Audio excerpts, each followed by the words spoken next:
You will hear a telephone conversation between the organiser of a park run and a woman who wishes to take part in the run. First, you have some time to look at questions 1 to 6.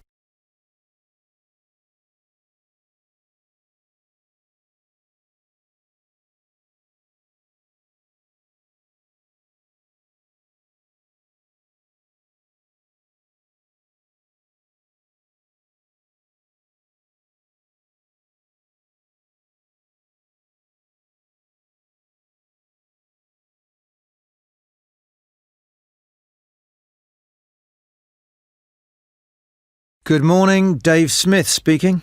Hi, could I speak to the organiser of the Preston Park Run? Yes, that's me. Great. I was talking to some friends of mine about the run, and they suggested I contact you to get some more details. Sure. What would you like to know? Well, they said it takes place every Saturday. Is that right? Yes, it does. Okay, great. Do you know where the park is? Oh, yes, I've been there before, but it's quite big and I'm not sure where to go. Well, there's a circular track that goes right around the park. The run starts at the cafe, goes past the tennis courts, then twice around the lake and finishes back where it started. Okay, and what time is the run? Well, the actual run begins at 9 a.m, but the runners start arriving at about 8:45. Okay, so I need to get up early Saturday morning then. And how long is the run? Well, it used to be 3 kilometres, but most people wanted to do a bit more than that, so we lengthened it to 5 kilometres. We now go round the lake twice, and that adds an extra 2 kilometres. Right. Not sure I've ever run that far, so I'd better start doing a bit of training. That's a good idea. But it's not a race, it's really just for fun. And the best thing would be to take it easy the first few times you do it, and then see if you can gradually improve your time. Is the run timed then? How do I know how well I've done? When you cross the finish line, you'll be given a barcode, and you take this to one of the run volunteers who will scan it. Then you can get your time online when you go home. Oh, I see. You collect all the results. Exactly. I see. That's great. So, how do I register? Well, there are several ways. I could take your details over the phone, but it's much easier if you do it using the website. Okay, good. I think that's probably all I need to know for now. Oh yes, does it cost anything to register, or do you collect money each week?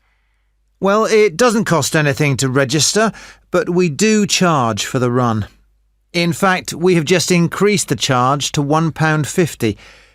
It used to be £1, but because we were making a bit of a loss, we have had to increase it by 50p. Okay, thanks. I think I have enough information on taking part in the run. Before you hear the rest of the conversation, you will have some time to look at the questions 7 to 10.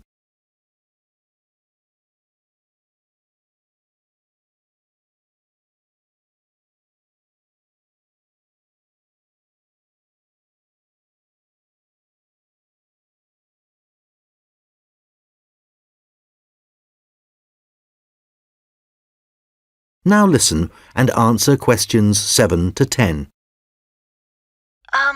You mentioned volunteers. I have a friend who is interested in helping out. Can you give me some details so I can pass them on to her? Sure.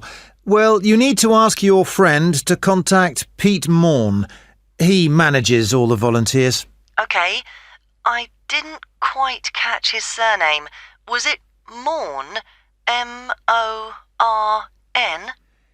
No, just a bit more complicated. It's M-A-U-G-H-A-N.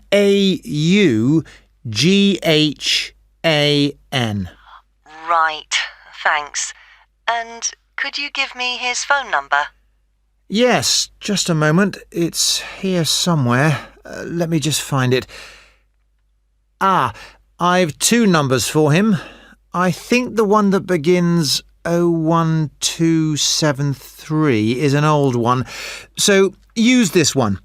It's 01444 73290. Okay, got that. Can you tell me anything about the volunteering? Like what kind of activities it involves? Sure. Well, we need volunteers for basic stuff like setting up the course. We have to do that before all the runners arrive. Okay, so that's a really early start. Yes, that's right. But if your friend would prefer to arrive a bit later, she can also help with guiding the runners so they don't go the wrong way. I see. I believe you do a report on some of the races. Yes, that's right. In fact, we do a weekly report on each race, and we always try to illustrate it. Okay. Well, my friend really likes taking photographs. She's just bought a new camera. Actually, that would be great. I don't know whether Pete has anyone to take photographs this week. Oh, I'll let her know. OK, good.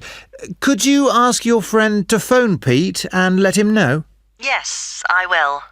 OK, thanks. Goodbye. Goodbye. That is the end of section 1. You now have half a minute to check your answers.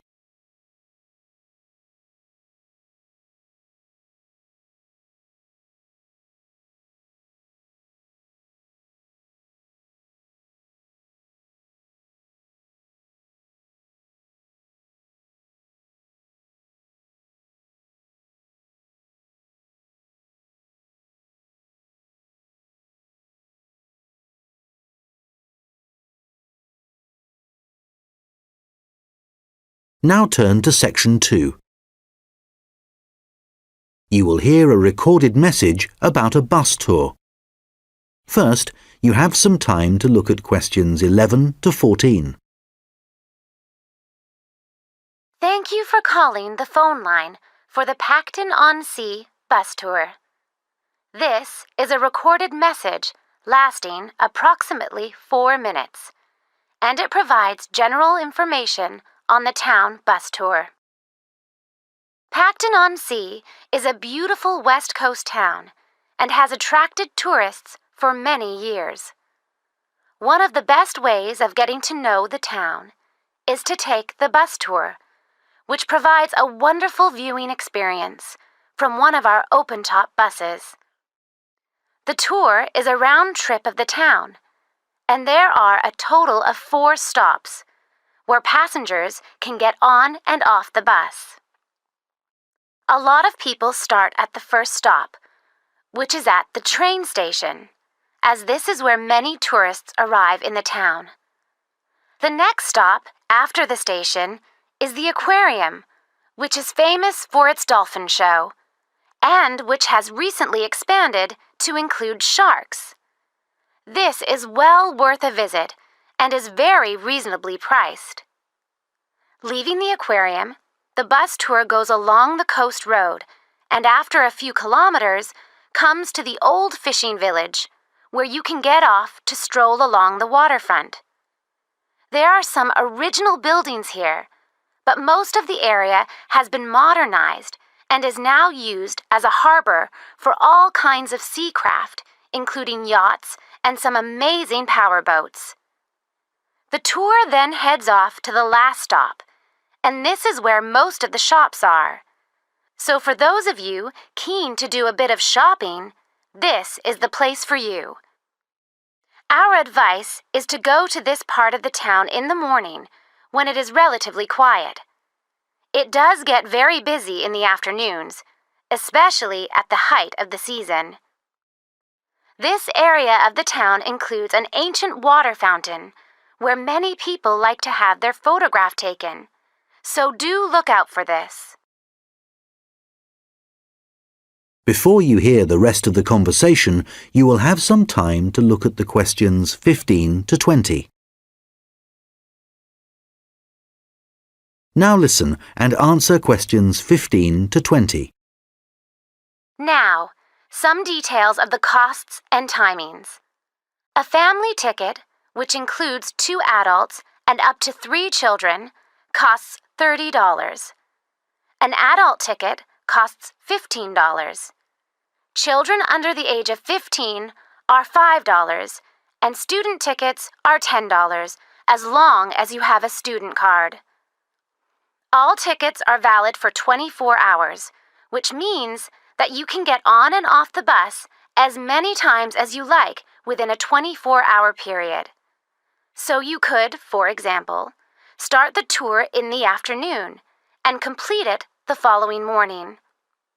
The first bus of the day leaves the station at 10 a.m., and the last one of the day leaves at 6 p.m. Buses leave every 30 minutes, and each tour takes a total of 50 minutes. There are many attractions at each of the stops, so wherever you get off the bus, there will be plenty to do. The bus tour tickets do not include entrance to any of these attractions apart from the museum, which is located near the aquarium. Some buses have local guides who will point out places of interest and will provide information on the town. However, we cannot guarantee that every bus will have a guide, and so we also have an audio commentary that has been specially recorded for the bus tour by the tourist office. Headphones are available on the bus, and these are easy to operate. There is no extra charge for these.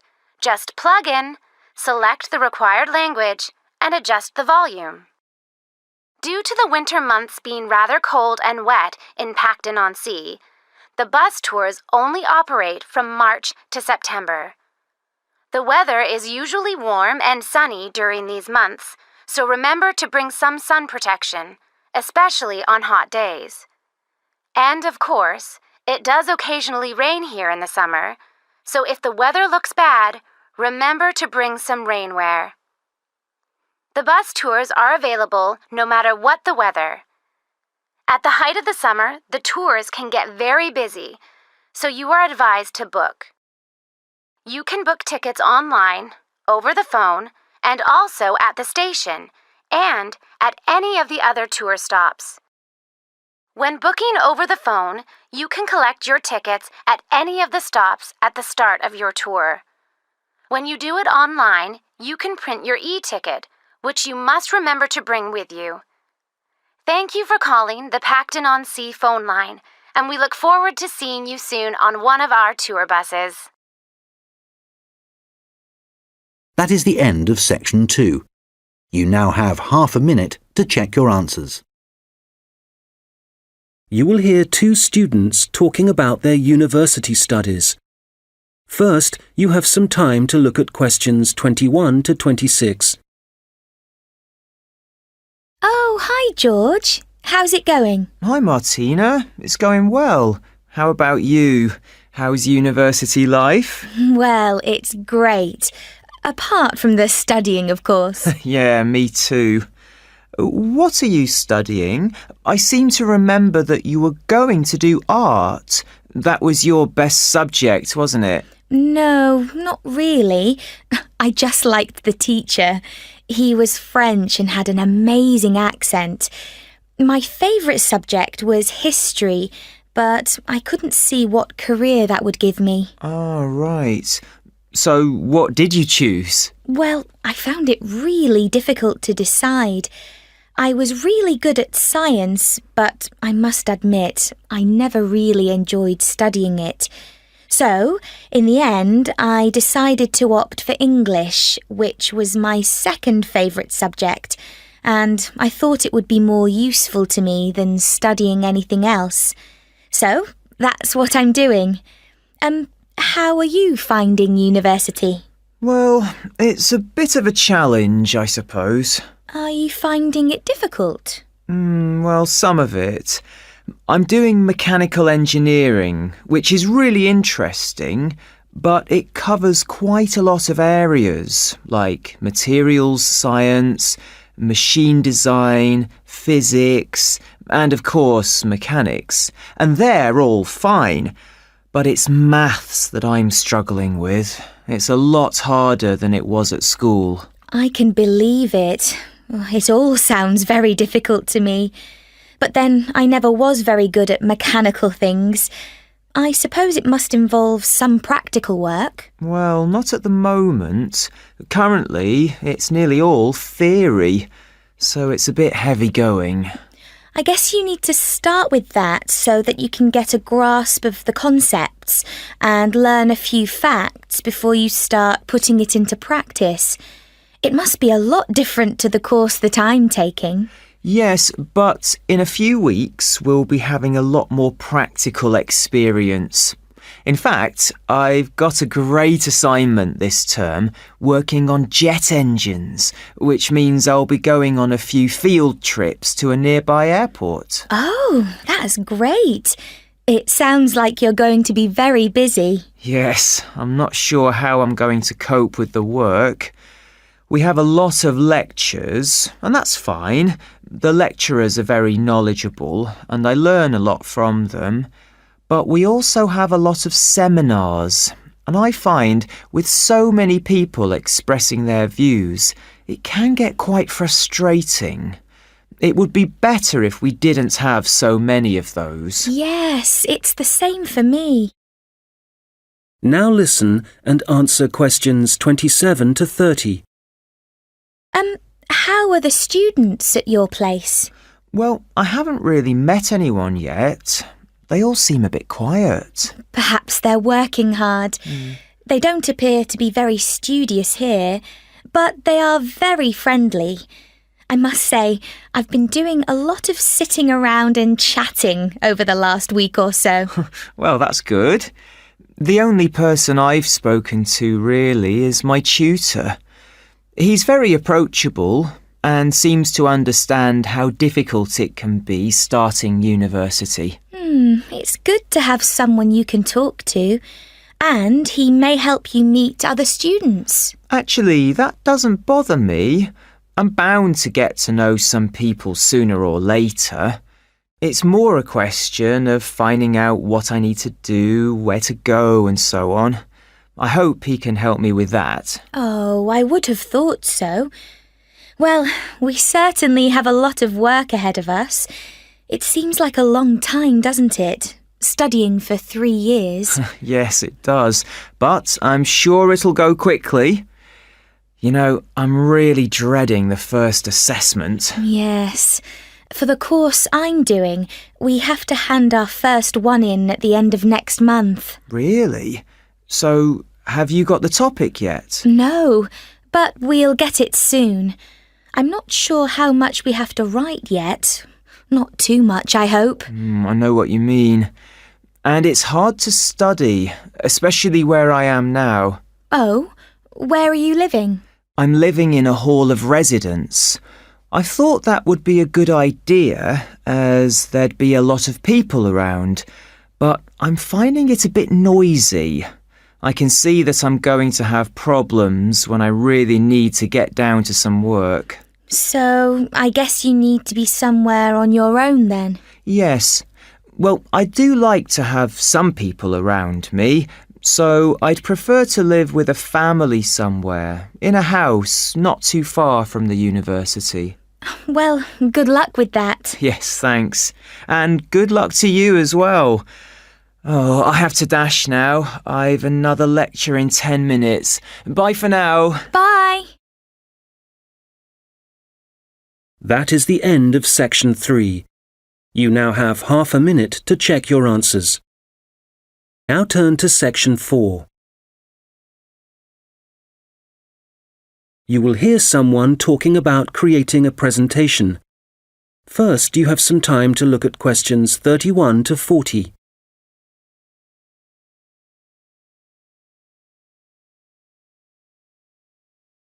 Now listen carefully and answer questions 31 to 40. Hello, everyone. You've all been given an assignment for your sociology course, which will involve giving a presentation to the rest of the group. And so today, I'm going to be giving you a few tips on how to prepare your presentations. This should help you with your current assignment, but a lot of the principles I'll be putting across will be general principles which will, of course, help you with all your future presentations. So, first of all, the most important thing to consider is your audience, and in this instance, your audience are the other students in your group. There are 3 points to bear in mind. Firstly, you need to ask yourself what they need to know. Secondly, it's useful to consider whether they'll be supportive or not. And thirdly, will it be a small group, say 3 or 4, a moderate gathering of 20 or so people, as for your current assignment, or will there be hundreds of people? Having said all that, what I'm about to tell you will apply equally to any audience. So, how do you structure your presentation? Right at the beginning, you should tell them something that forces them to pay attention. This could be something surprising or even shocking, but it needs to be relevant. After that, you need a list of items or topics showing them what you'll be covering, rather like an agenda. And then the main part of the presentation will follow. This main part will be the detailed information you'll be presenting, and could include facts, statistics, personal experiences, etc. After this, you should summarize what you've presented and close with what I call next steps. For this assignment, you could simply point the group to other sociology reference material. In other cases, you may want to suggest some actions that people can take. Now, what about the design of the slides for your laptop? Well, the important thing here is to be consistent. You need to have the same type of font and use the same color and size for the same elements. For example, all headers need to look the same. All bullet points need to be presented in the same way. And don't just stick to words. Bring the presentation to life by adding graphics. These could be in several forms, such as pictures, flowcharts, diagrams, histograms, and so on. And so let's move on now to presenting. You have your presentation prepared, and you're ready to start. Well, it's important to give a good impression from the start. So take 3 deep breaths, look at the audience, no matter how frightening they may be, and be enthusiastic and energetic. As you go through the presentation, remember to provide some variety in the way you speak. So, for example, you can talk fairly rapidly for information that may be familiar, but then slow down for more unfamiliar sections. And change your tone as you speak. Don't keep it at the same level all the way through. As I mentioned, look at your audience. A good tip is to pick people out and look at them for around 5 seconds. Not looking at the audience gives the impression that you're either not interested in them or terrified of them. Looking too long at one particular person may make them feel rather uncomfortable.